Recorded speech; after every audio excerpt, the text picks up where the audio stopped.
Hey guys, it's Dev here from Dev's Domain. I'm never saying that one again. Welcome back to Spider-Man Without Taking No Damage Part 2. Thanks for all the support on the previous episode, really means a lot. Here we are in New York City, right back where we left off, destroying Kingpin, breaking his whole career. He's off all the way to the raft with all the other supervillains, and now we continue.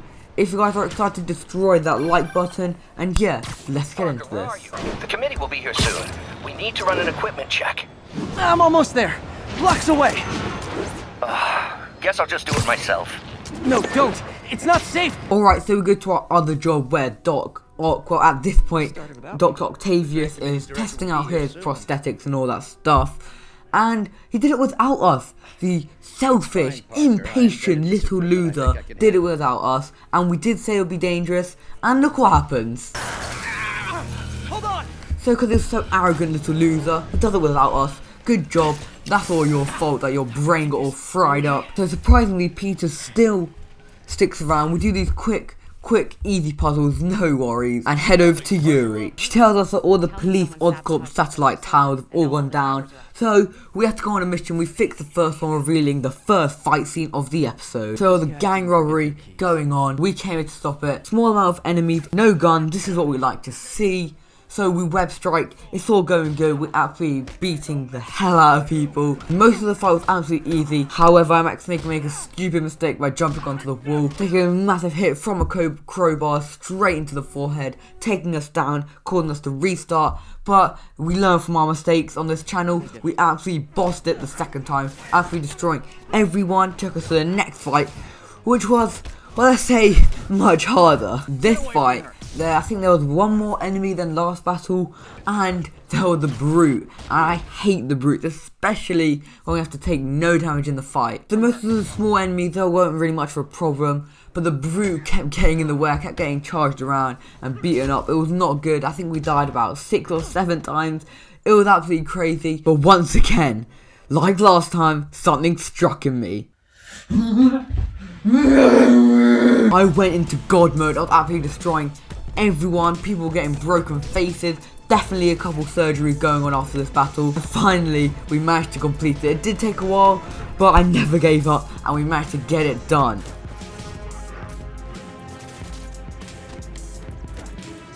The person was very grateful, and they admitted that J. Jonah Jameson was a stinky loser and was wrong about us, which is pretty nice. And then we got on to the third fight of the episode, which was a gunfight. The fight was way harder than the one before, because, like I said, it has guns. And like I said in the previous one, guns, I hate guns. They are so annoying to face up against, especially when you're trying to take no damage. So we die so many times, and after you fight the guys in the shop, we get some backup which come, and I die to them.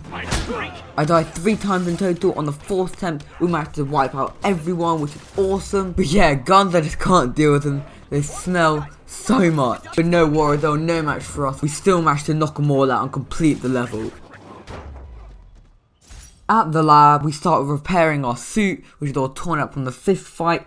But Dr. Octavius, he walks in and catches us repairing our suit. However, he's not as smart as we thought, because he thinks we're not actually Spider-Man. No, he thinks we're the creator of his gadgets and all that. But because he's our bro, he keeps it all a secret, which is all good. And in fact, he actually gives us designs for our own suit. So yeah, we got our new white spider suit, which is actually one of my favourite Spider-Man suits ever created. And then we swing on over to the first stealth mission, which is the Fisk hideout. So I started to tackle this one using stealth. That way I wouldn't have to go into hand-to-hand combat, which would be at a risk of taking damage and starting all over again, which no one really wants to do. So I gradually webbed up people, did a couple stealth takedowns, until it comes to wave 2, where you're forced to go all guns blazing, hand-to-hand combat, and this is where things get hard. So if you've played the game, you know that for these hideout missions, there are 6 waves, and thank God this game was actually very nice to me.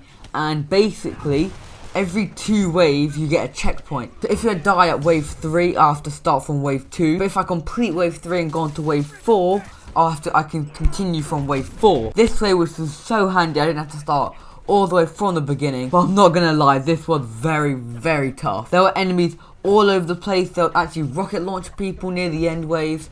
There were so many gunmen. There were a lot of baton people, so my reflexes had to be through the roof. It was crazy, but that did not stop me. I still went crazy mode. I was destroying a bunch of people, but I did die so many times. This did take about 20 minutes, this whole Fisk hideout level.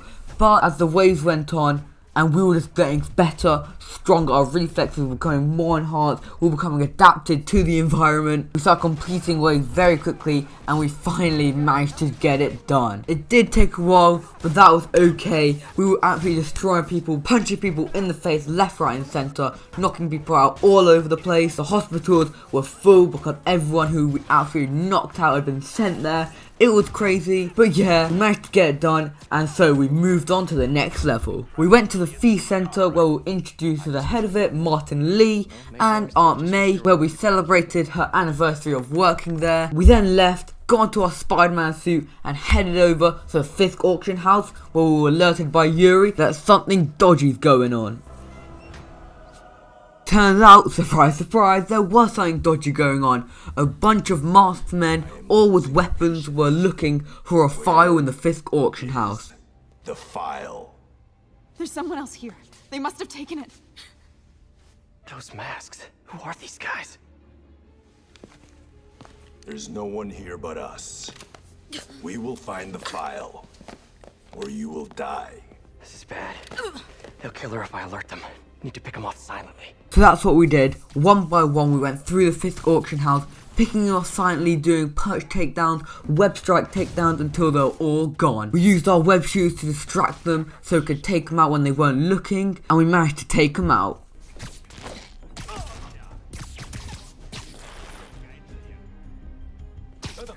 Literally didn't see that coming. However, we found a camera which got us distracted, and a masked armed man came up behind us, but luckily, out of nowhere, Mary Jane came and saved us by knocking that guy out. She began to tell us why she was there, and this leads us on to the first MJ mission. Let me explain. Okay, so this MJ mission of how she got here, basically she's just trying to get a piece on the Fisk art gallery and all that. And many guys may agree with me, many guys may not agree with me, but I find these levels so boring. All this one is just taking a bit of pictures. So we take the pictures, but then we start asking them dodgy questions, and the woman starts shaking in her boots. So she asks us to leave, but we notice a statue in the back. We manage to sneak around, get to that statue, open it up, which reveals a file called Devil's Breath. Norman Osborn. What is this? Devil's breath. What is devil's...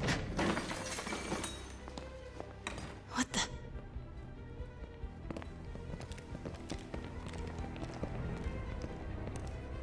Excuse me, sir. You can't be... Not good. Where's the statue? In there. 把文件找出来。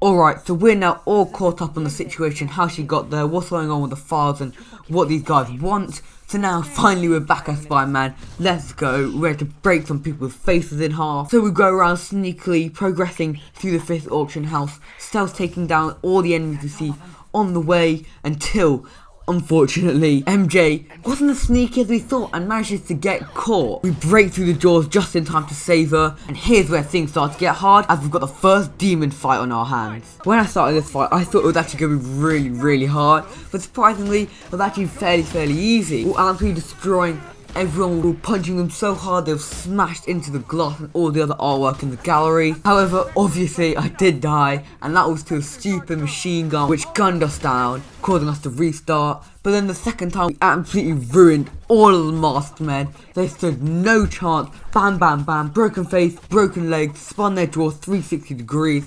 It was all great until the second wave came, where this axe guy sprinted at us and absolutely ruined us. First tried causing us to restart again, but then on the second attempt we absolutely bossed it, destroying everyone, knocking people out left, right and centre, sending them to multiple different directions. It was all great, and that wrapped up the Fisk auction house level. We have dinner with MJ and we catch up over stuff, but our meal is rudely interrupted by the siren, so we leave the restaurant and go out to stop the crime. But that's all for today's episode. Thank you so much for watching. If you enjoyed, destroy that like button, and if you'd like to see more, then hit the subscribe button down below and turn on notifications so you will not miss any future episodes, and I'll see you all on the next one. Goodbye.